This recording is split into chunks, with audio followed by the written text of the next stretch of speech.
I've spent a lot of time on this channel talking about the aspects of the religion of Islam that I find distasteful. But someone brought up a really good point recently, which is that I don't balance that criticism by talking about the good parts of the religion. The ways in which it can change people's perspective on the nature of humanity and their place in the universe, which can give them more respect for other people and the dignity of every human being, as well as a deep sense of the meaning and importance of their own lives. This is a theme or a topic and a concept that you find all over the Quran. Yes, thank you, Abdul. I was getting to that. Yes, this wonderful and healthy perspective is found throughout the Quran, and in different ways, in different places, Allah subhanahu wa ta'ala elaborates upon this, and Allah subhanahu wa ta'ala is trying to build this, solidify this, instill this within the believer, the person reading and studying and listening to the Quran. Yeah, that's what I'm trying Allah to... subhanahu wa ta'ala is instilling this within the believer. Okay, you know what, man? I was trying to set this up real nice for you, but apparently you'd rather just explain it yourself, so fine. Go on then. What beautiful Islamic concept are we talking about today? The concept and the station of slavery. No, that doesn't sound right at all. What about all that respect and meaning stuff? Oh, never mind. I get it. We're talking about why Islam teaches the opposition to slavery. You don't mean Islam thinks the concept of slavery is good. Of course not. I'm so sorry. I didn't mean to misunderstand. That is what we are. We are the slaves of Allah subhanahu wa ta'ala. Oh. Okay, we're talking about the beauty of slavery.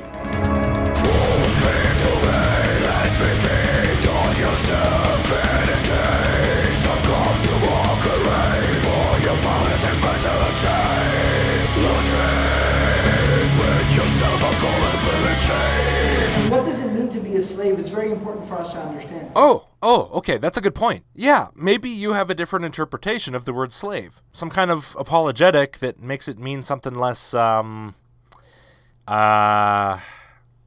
slavey. A slave is someone who basically is considered the property of another person. Nope, never mind. You got my hopes up there for a second, but, nope. You mean straight up buying and selling people like furniture, slavery. He belongs to someone. He is property. So that means just as if this phone is my personal belonging and my property. Do you understand the difference between a person and a phone? Just to be clear, Mr. Abdul Nasser Jangda, you were born and raised in Texas, right? In the United States of America. Like, where people generally recognize that there's a difference between a person and a cell phone. Just making sure. If you're standing there watching and I take this phone and I start smashing it and breaking it, you might say something to tell me to reconsider my choice. But at the end of the day, you cannot prevent me, you cannot stop me, you have no right to tell me that I cannot smash and break my phone. Why? This is my property. It belongs to me. It has nothing to do with you. You know, Abdul, you're making this kind of hard for me. This isn't quite the lovely, positive side of Islam I was hoping to talk about today, you know? But if it's what you really want to talk about, let's go back through that piece by piece. If you're standing there watching and I take this phone and I start smashing it and breaking it, you might say something to tell me to reconsider my choice. Right, listen to me very fucking carefully, you sick piece of shit. If you start smashing and breaking another human being in my presence just because you've decided they're your property, I'm not gonna say a fucking word to try to make you reconsider. I'm not gonna stand around wasting precious time trying to talk you out of it when that can cost someone their life or a severe injury. I don't care if you reconsider your choice. I'm gonna do whatever the fuck it takes to make you stop. If there's something nearby I can use as a weapon, I'll use that to maximize my chances of destroying you, and if not, I'll try to destroy you without one. Because in that moment, you're nothing to me but a threat to be eliminated from the earth. The only person I give a fuck about in that scenario is the person you're beating. But at the end of the day, you cannot prevent me, you cannot stop me, you have no right to tell me that I cannot smash and break my phone. I don't really care what rights you tell me I do or don't have, man. If I'm watching you smash and break one of my fellow human beings, I can say and do whatever the fuck I need to do to make that stop as soon as possible, whether you think I have the right to or not. Fuck you and your opinion on what my rights are. Why? This is my property.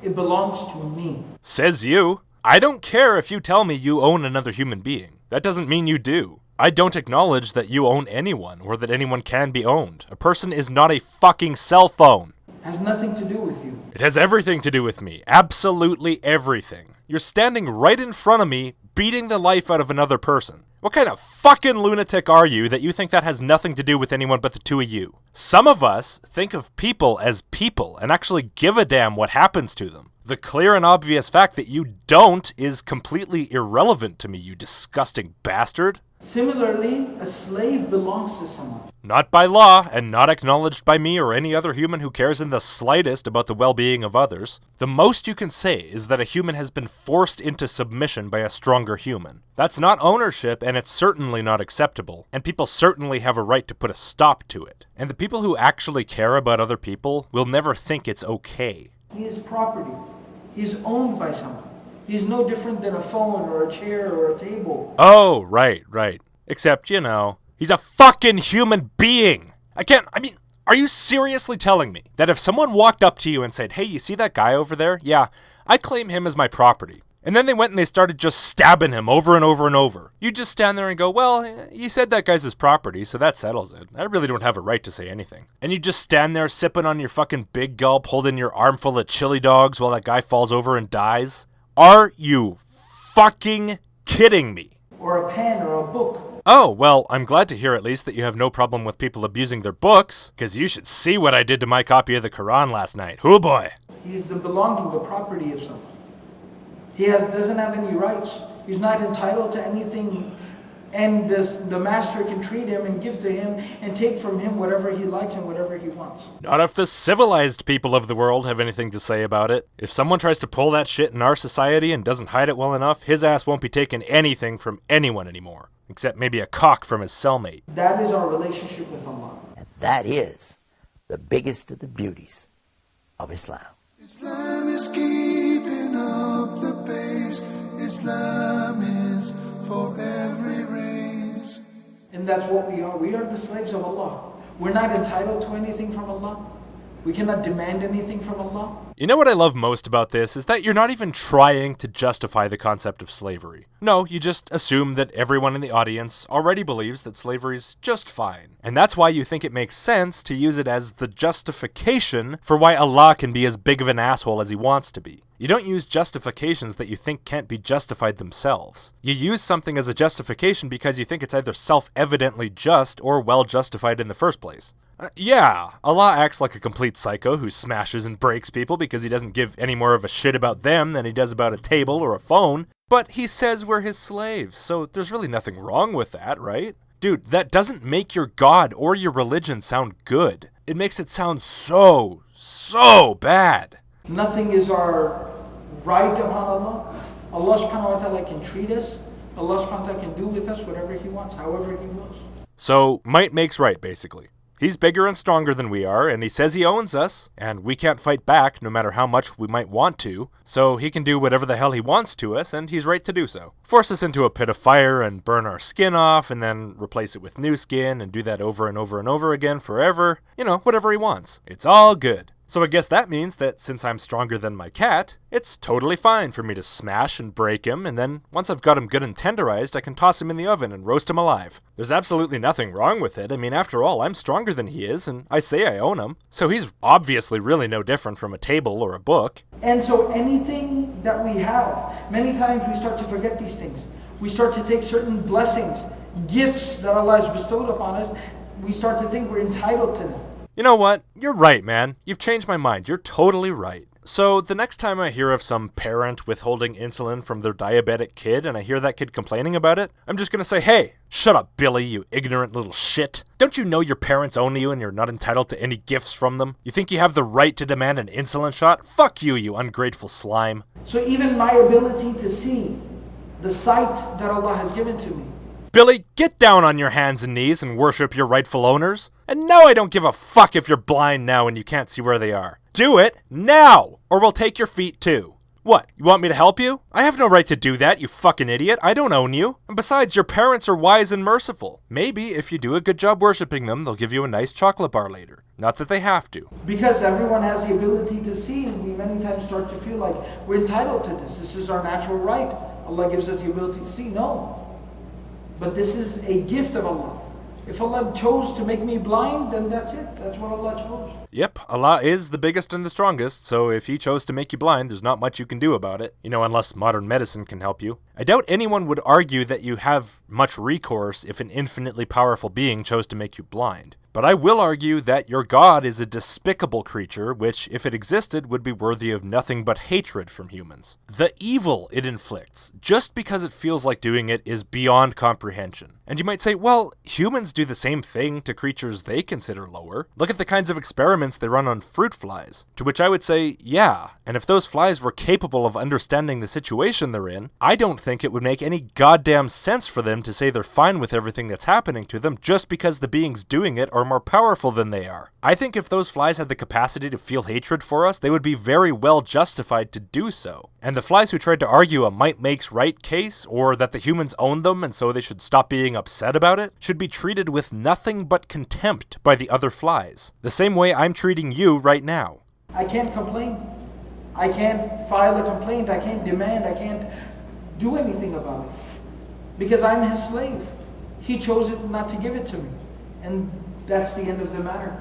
And if you do complain, or demand a basic amount of reasonable treatment, or even the tiniest shred of benevolence and mercy, you'll be tossed in a fire to suffer the worst possible agony for all eternity. Hell, at least if a human holds you in slavery, the worst punishment you're gonna get is like a lashing, or maybe you'll get sold down the river, or killed. It can get really bad, but at least it can't last more than a few decades at the most. But that's not the case with God. Nope. One wrong move and he might decide to punish you forever, even if the only reason you made that move was because he pushed you. And nobody can question it, because if they do, he's going to do the same thing to them. And it's all okay, because we're his slaves and slavery is great. But if he did give it to me, it's a gift and it's a blessing. And I need to be grateful and thankful. So remember, all you slaves all over the world today, if you don't have Stockholm Syndrome, you better try to get it right quick. That dude who kidnapped you and stuck you in a dungeon under his house so he could torture you? Next time you see him, make sure to kiss his feet and sincerely thank him for all the gruel he's blessed you with. It's the Islamic way.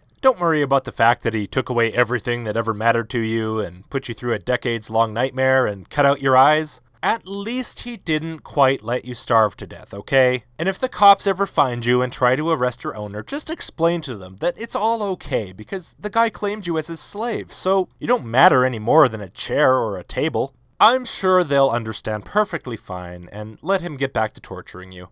Unless they're atheist scum. So this is the concept of slavery, and this is what we have to understand. Okay. Well, thank you very much for explaining that. I understand quite well. And you can get fucked if you think I'm going to call it anything but evil. And so even in regards to our good deeds and everything that we're doing, we're not entitled to anything. We can't demand anything. It's not our right for anything. Except that's not exactly what you mean, is it? What you really mean is, we're weak and Allah's strong. So no matter what we might think we're entitled to, or what we demand, or what we think are basic human rights, he can just ignore all of that and treat humans in the worst possible ways for any reason he wants, or just no reason. Because he's perfectly aware that we can't fight back. And hey, maybe that's why you feel the need to justify this, to pretend that it's all okay. You truly believe that that creature of pure malice is watching everything you do, ready to smash and break you in a way so extreme that it's impossible to finish in a finite amount of time. And so all you want in the whole world is to be able to scream in terror, but since you can't, you think that maybe, at the very least, you can make other people share your fear and start censoring themselves too, so that maybe that way you can at least save a few extra people from the burning hatred of that vile beast. And honestly, I'm probably not that far off from the truth, since the threat of hellfire is pretty much the foundation of the entire Quran. But rather, Allah subhanahu wa ta'ala will deal with us. Allah subhanahu wa ta'ala, however, He can deal with us however He wishes, however He pleases. It's just that Allah is the most merciful, and Allah is the most just, and the most forgiving, and the most loving, and the most benevolent, and the most noble.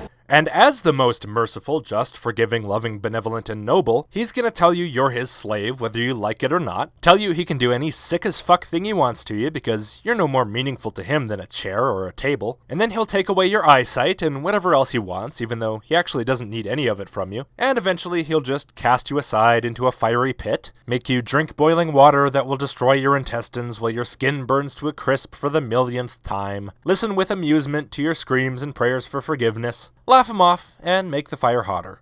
Man, if you think that makes him more just and merciful than everyone else, I would hate to see what you've been doing behind closed doors. So Allah subhanahu wa ta'ala will reward people, and will forgive people, and will bless people. Oh, will he? Oh, how nice. Some people won't be treated like absolute dog shit. Well, lucky them then. Unfortunately, the rest of the people still have to deal with the mean side of your God's personality. And yeah, I'm just treating this like Allah exists because I'm not gonna fill up half my video with ifs. But we have to understand from our perspective, we are the slaves of Allah. We are the property of Allah. We're the belonging of Allah. From your perspective? What, so not from his? Shit, man, if he doesn't hold that perspective, I don't see why you should. But, of course, you really didn't mean that, did you? And that's when a person understands this, then he truly understands how the relationship between him and Allah is. Yeah, and so once you truly understand how that relationship is, what do? Cower before the might of your malevolent creator? Beg 5 times a day for him not to torture you? You know, it actually does kind of make sense. What else do? Tell others the hateful, ignoble opinions that God has, and the malevolent, unjust things he'll do to them if they don't worship him as the most loving, noble, benevolent, just being in the universe? To try to save them from his merciless vengeance? Yeah, that kind of makes sense too, doesn't it? But then to avoid that vengeance yourself, you would need to make it seem as though you believe all those horrible things are truly the greatest things. But since the God can read your mind, you wouldn't just be able to say it, you would have to actually convince yourself of it as well. And maybe that's what you've done. And so again, I wonder if maybe this video isn't just a brilliant attempt to spread the bad news of the monster god, while at the same time trying to save yourself and everyone else from it. Because it really does a fantastic job at painting Allah as the worst kind of fiend. Anyway, that's about all I can handle. I wish I could go on, but honestly, this stuff is too gross for me to have any fun mocking at all. I mean, what a twisted mind. Fuck Islam, man. This shit is disgusting. But you know what isn't disgusting? Good segues. And also supporting me on Patreon. Making videos is my job, and I don't exactly make a killing off of AdSense, so my family's basically supported by my amazing patrons, so your support is much appreciated. Either way, if you want to see more, subscribe and thumb up the video, and I'll see you soon.